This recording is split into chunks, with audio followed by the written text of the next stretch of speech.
신인상, 뭐 신인왕, 신인상이죠. 강력한 두 선수 때문에 얘기를 한번 해보면 아직은 이르지만 이 송승기 선수, 안현민 선수 이 두 선수가 다 중고 신인들인데 지금 엄청나잖아요. 뭐 이 송승기 선수가 2002년생이고 LG 2차 9라운드 87순위에 완전 거의 제일 밑자락에서 이렇게 또 픽을 했는데 상무 다녀와서 엄청 좋고 오선발 기회 줬는데 12경기 7승 3패 평균 자체 2.30 최근에 5경기 5연승에 3경기 연속 무실점.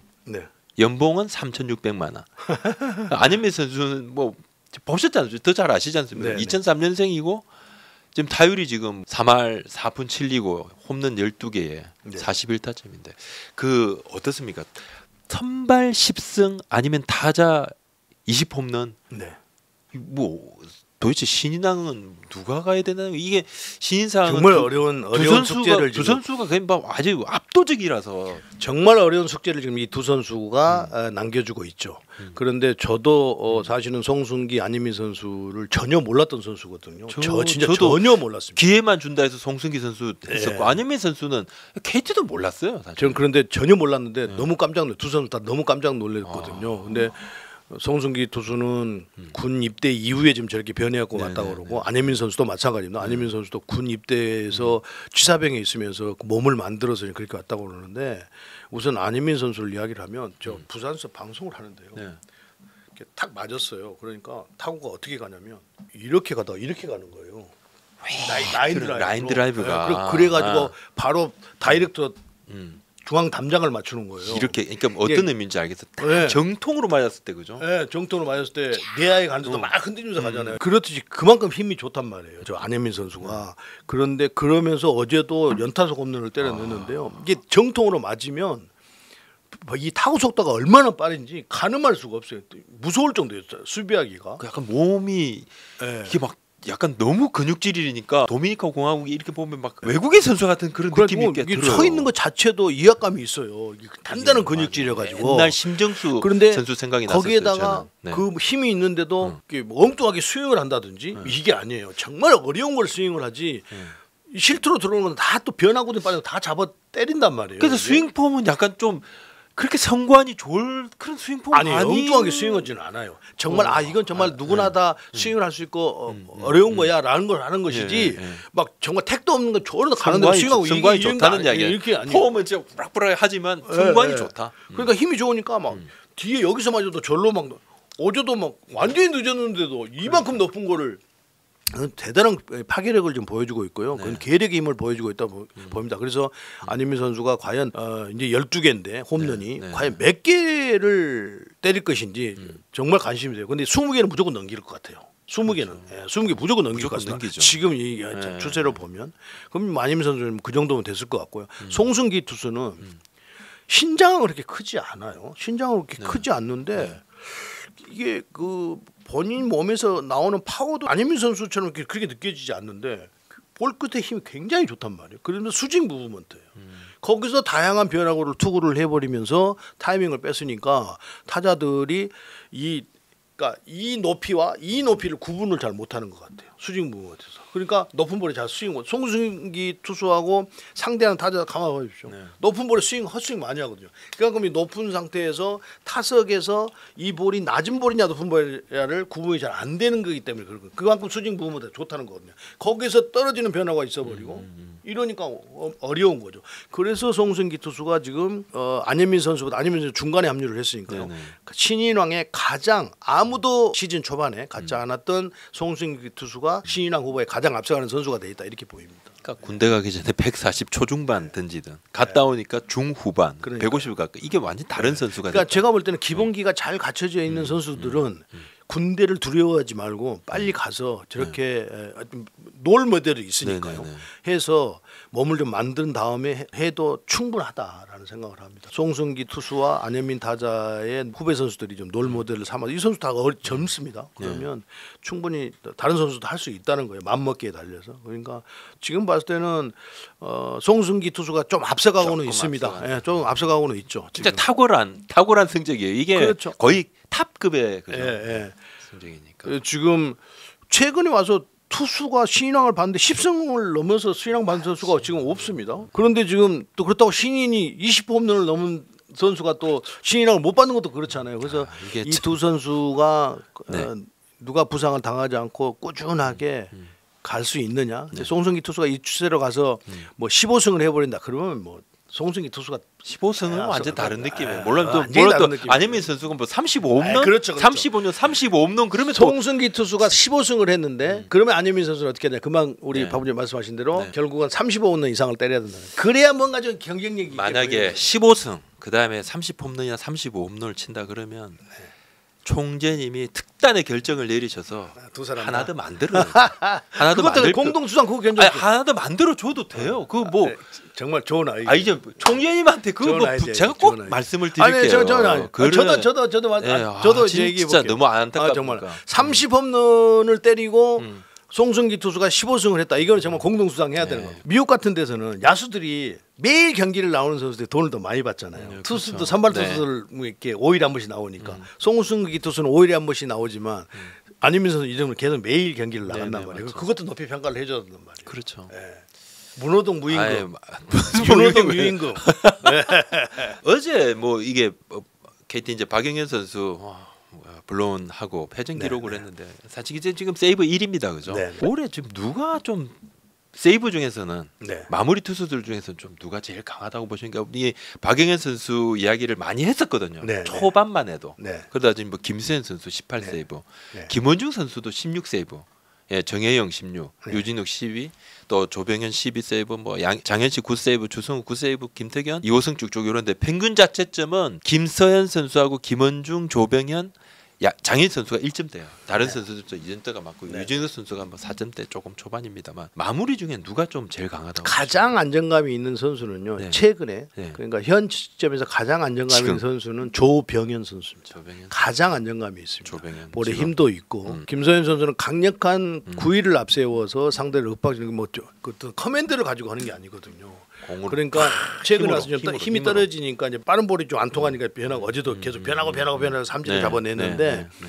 이제 그런 점들이 약간은 좀 불안한 요소가 있단 말이에요.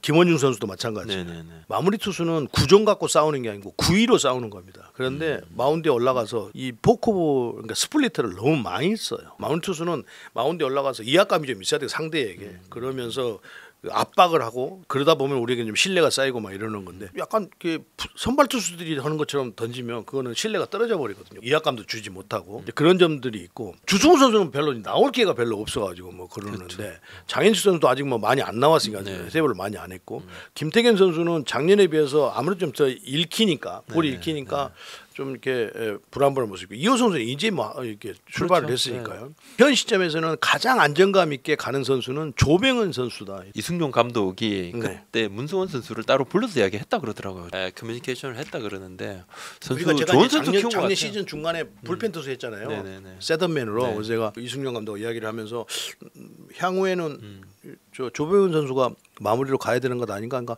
생각은 하고 있는데 아직 경험이 적어서 이제 워낙 문승훈 선수가 마무리로서의 어떤 역할을 못하니까 바로 시즌 중간에 마무리를 올렸잖아요. 그러니까 언젠가는 할 선수였어요. 조병헌 그러니까 선수가. 참 좋은 네, 선수를 잘 성장시킨 것 같아요. 네네네. 지금 이제 부상 얘기를 뭐 안 할 수가 없습니다. 네네. 오늘도 뭐 오기 전에 지금 장두선 선수 폐 타박 때문에 이렇게 저는 이게 뭐 안에 뭐 이렇게 슬라이딩을 하다가 뭐 약간 혀를 깨물었나 아니 뭐 조금 했나 피가 이렇게 나니까 뭐 너무 놀랐어요. 네. 빨리 네. 건강하게 좀 돌아와야 될 것 같고 근데 그것 아니라도 네. 햄스트링 지금 김도영 선수 왼쪽 오른쪽 지금 다 햄스트링 한번 왔죠. 네. 뭐 윤동희 선수 뭐 대퇴부 앞에 근육이죠. 또 종아리 나승범 김선빈 또 강백호 선수도 또 부상이고 네.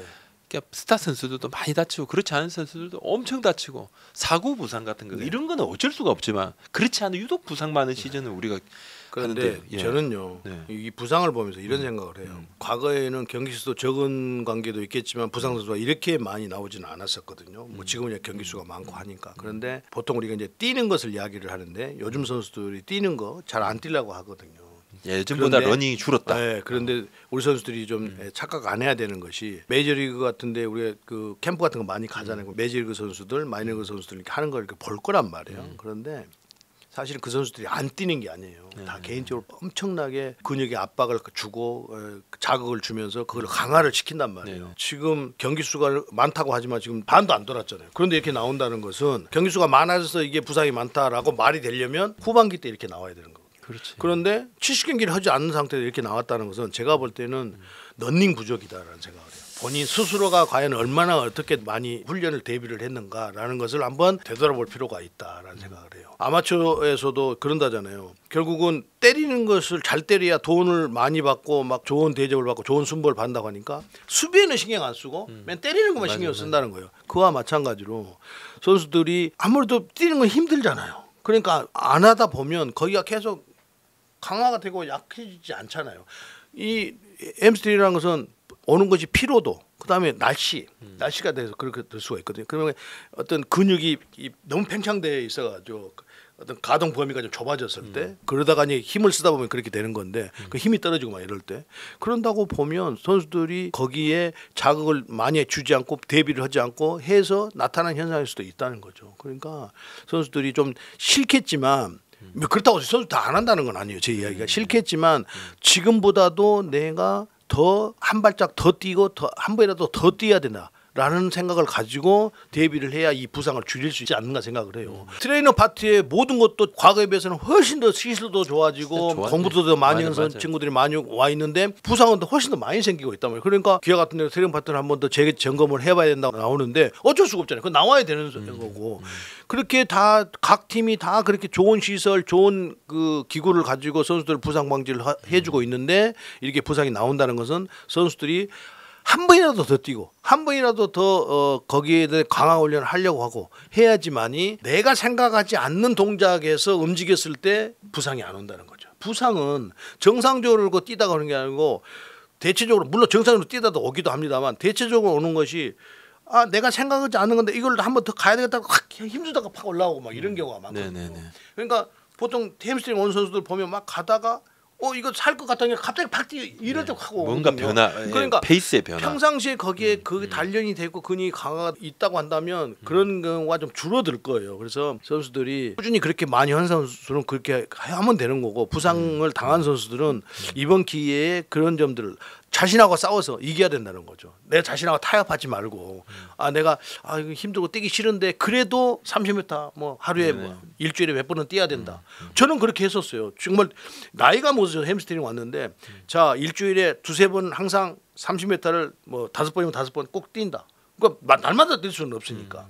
그렇게 해야 근육 인식을 하고 뇌 인식을 하고 그거 대비를 하고 부상 방지가 되지 않겠는가 생각을 해요. 그러니까 그 부분에 대해서 조금 더 선수들이 깊이 생각을 좀 할 필요가 있다는 생각을 합니다. 특히 부상 많이 뛰는 선수들. 많이 뛰는 선수들이 나오지 안 뛰는 선수들은 잘 부상 안 나오잖아요. 그 선수들은 더 많이 뛰어야 된다는 생각을 합니다. 이치로 인터뷰를 제가 조금 봤었어요. 뭐 이치로가 뭐 자기 야구 인생을 돌아보면서 인터뷰를 했는데 거기에 보면 이치로가 부상만 안 당했다면 저 선수가 참 좋았을 선수인데 하지만 안 다치는 거, 안 아프고 길게 하는 거, 이게 연속적으로 하는 거, 그것도 재능이다. 그것도 재능이다. 그런 이야기를 능력이에요. 그래서 이치로 선수는 몸이 허연하잖아요. 일본에 자기가 그 훈련하는 트레이닝 센터가 있어요. 도토리라고. 한국 선수도 많이 갔는데 투수들은 많이 갔었어요. 왜냐하면 투수들은 강한 근육질을 만드는 게 아니고 유연체죠. 그러니까 이런 조그마한 거면 5kg 이런 거 갖고 막 웨이트하고 유연체조 많이 하고 그래서 이치로 선수가 뭐 큰 부상 당했다는 소리 들어봤습니까? 오래 많이 했죠, 뛰고 오래 일본 선수도 많이 뛰잖아요. 그러니까 그런 점들을 선수들이 좀 생각을 해서 해야 돼요. 사실 김도영 선수나 윤도현 선수도 뭐 이게 손 뭐 골절됐다고 하더라고요. 김도영 선수가 아무리 좋은 선수여도 경기 못 나오면 무슨 소용이 있냐고요. 다쳐서. 처음 다쳤을 때 그 이야기를 했었는데 이거 120% 만들어서 와야 된다. 그렇지 않으면 또 다친다. 그러니까 이제 팀에서는 또 자꾸 성적이 떨어지니까 그때 한 번 좀 올리는 타임을 늦췄었죠 그때. 근데 정말 관리 잘해야 됩니다. 한번 보면 지금 뭐 약간 좀 트레이드 같은 그런 이야기들이 조금 나오는데 많이 나오는데 지금 그러니까 하나는 외야수가 조금 필요한 부분도 움직이는데 쉽지는 않습니다. 타 팀에 뭐 하나의 워낙 강한 카드를 이야기를 하니까 삼성도 지금 포수도 조금 생각하고 다른 이제 부분들 많죠. 불펜은 늘 필요한 거고 하는데도 또 삼성이 큰 카드를 요구를 하고 SSG는 이제 김성우 선수 외야수 필요해서 했고 또 내야도 필요하는데 잘 안 되니까 독립리그 2군 출신 이제 장현진 선수를 또 영입을 했는데 지금 뭐 어떻습니까? 하나하고 삼성 같은 경우는 뭔가 좀 변화에 뭐 지금 현재 하나는 어쨌든 야수를 어떻게든 트레이드 해갖고 와야 되는 것이죠. 데려와야 된다. 물밑 네. 작업을 하고 있는 것 같은데 잘 안 되는 것 같아요. 네네. 근데 하나도 이 정도까지 왔으면 우승까지도 바라봐야 되지 않겠습니까? 뭔가 좀 강력한 투수진이 부스트를 있으니까, 한번 또. 예, 강력한 야수가 와 줌으로써 분위기도 확 바뀌고 공격력도 바뀔 가능성이 매우 높다는 거죠. 저는 글쎄요 하나가 이제 투수 쪽이 좋으니까 투수 쪽 누군가를 원할 거란 말이에요. 어느 팀도 다 그렇게 원하지 않겠습니까? 강력한 그 야수를 내주는데 승부를 걸려면 한 번쯤은 그런 아픔은 감수를 해야 된다고 봅니다. 하나가. 근데 지금 이제 변수 중에 하나가 키움. 키움은 뭐 여러 가지 다른 걸 가지고 카드를 맞출 여지가 조금 있었었지 않습니까? 지금까지. 근데 그 부분이 키움도 조금 조심하고 있는 상황이고. 아까도 말씀드렸듯이 지금 3할도 안 되는 승률을 가지고 하고 있는데 리그 전체의 질을 떨어뜨리고 있기 때문에 KBO도 지금 보고 있고. 저는 키움 히어로즈는 그 제가 언젠가 그 모르겠어요. 저는 그 이야기했었거든요. 김혜성 뭐 그 저 위에서부터 박병호, 강정호, 김하성, 김혜성, 이정호 이런 선수들은 다 자기들의 권리를 자유해서 갔다고 이야기했거든요. 해외를 나갈 수 있는 권리를 가지고 나갔기 때문에. 그런데 제가 이제 자꾸 키움 히어로즈에 대해서 말씀을 드렸던 부분은 조상우 선수 같은 선수들, 또 있는 좋은 선수들을 현금을 주고 트레이드를 한다든지 이렇게 해서 지금 전력이 엄청나게 약해졌단 말이에요. 그렇죠. FA를 앞둔 선수들 저는 그것을 언급을 했는데 잘못 오해하신 분들은 뭐 그 선수들도 다 보냈다. 뭐 제가 어떻게 보내요 그거를 외국으로 보낸 선수들 자기들이 다 권리 찾아서 갔지. 그래서 그런 점들이 계속 일어난다고 한다면 그게 어떤 야구를 가지고 지금 비즈니스하고 있는 것이지. 물론 야구가 비즈니스이긴 합니다만 승률이 떨어지고 경기를 쳐도 매일 야구장에 와서 키움 히어로즈를 응원하시는 분들이 있잖아요. 그분들을 위해서라도 이렇게 하면 안 된다는 거죠. 어느 정도 선수를 좀 보유하고 있으면서 응원해주는 팬들에게도 어떤 예의를 지키고 보답을 하고 해야지. 이렇게 해서 또 다시 키움이 이제 모르죠. 이제 필요한 선수가 있으면 원할 수도 있겠죠. 네네네. 야수 쪽에서 필요한 선수, 키움 히어로즈 야수 쪽에서 좋은 선수들이 있잖아요. 있죠. 다른 팀에 가도 무조건 주전 선수가 될 선수가 있단 말이에요. 그러면 그런데 이제 또 다시 그런다고 한다면 키움 히어로즈는 글쎄요 승률 3할 유지하기도 힘들죠. 2할 유지하기도 힘들 거예요. 내부적으로도 그런 고민을 하고 거예요. 있더라고. 키움도. 지금 전력으로도 지금 아까 말씀드렸듯이 주인권 싸움 하는 데 있어서 엄청난 변수로 작용하고 있단 말이에요. 그러니까 글쎄요 키움 히어로즈가 뭐 어떻게 제가 뭐 그 거기 뭐 구단주도 아니고 아무것도 아니니까 모르겠습니다만 저는 좀 생각을 좀 달리 해볼. 그러니까 주전급 트레이드가 어렵다 보니까 키움 쪽을 약간 좀 다른 팀들도 신경을 좀 쓰고 받고 했던 게 사실입니다. 이제 4월, 5월 초까지는 그러다 지금은 조금 좀 잠잠해졌다고 이야기하더라고요. 키움이 이제 많이 안 움직였어요. 근데 아직 시간은 좀 있으니까요. 근데 하나는 어떤 뭐 야수가 됐든 내야수가 됐든 반드시 좀 강한 야수가 한 명 필요한 시점인 거죠. 그리고 삼성도 지금 강민호 선수 혼자서 지금 하고 있지 않습니까? 그러면 경험 있는 포수를 데려올 필요가 있는 거죠. 있잖아요. 제가 볼 때는 있는데. SSG도 있고 다 있는데. 근데 이제 김성욱 선수가 에아로 갔는데 좀 힘이 될 거예요. 왜냐하면 김성욱 선수가 타격에는 아직 눈을 완전히 뜨지를 못했는데 수비는 뭐 리그에서도 둘째 가름 서러울 정도 넓은 범위를 가지고 있기 때문에요. 그래서 김성욱 선수가 가면 이제 에레다 선수라든지 최지훈 선수라든지 한윤섬 선수를 조금 더 쉬게 하면서 효과적으로 활용할 수가 있잖아요. 아무튼 이제 뭐 반환 앞두고 반환점을 앞두고 이순철 위원님 모시고 한번 이런저런 이야기를 들어봤습니다. 다음 주에 중계 잘 하십시오. 공평하게 뭐 어느 한쪽 편 든다 그런 거 하지 마시고 제발 아시죠? 공평하게. 근데 진짜 공평한 이게 해설을 하다 보면요. 그러니까 이제 거기에 대해서 상황 설명을 하다 보면 이게 이쪽 편을 원하시는 분은 뭐 해설자 한쪽 편만 더 말씀하시네 이렇게 느낄 수가 있어요. 근데 이제 또 다른 상황이 벌어지면 이쪽 팀에 맞춰서 설명을 하는데 그 순간에는 그렇게 느껴지지 않는 거죠. 그러니까 그게 자칫 생각하면 편파 방송이 되는 건데 그럴 생각은요. 그럴 생각은 추워도 없고요. 그렇게 안 합니다. 약속은 드리고 아무튼 오늘 일도 없습니다. 오늘 감사합니다. 감사합니다. 고맙습니다.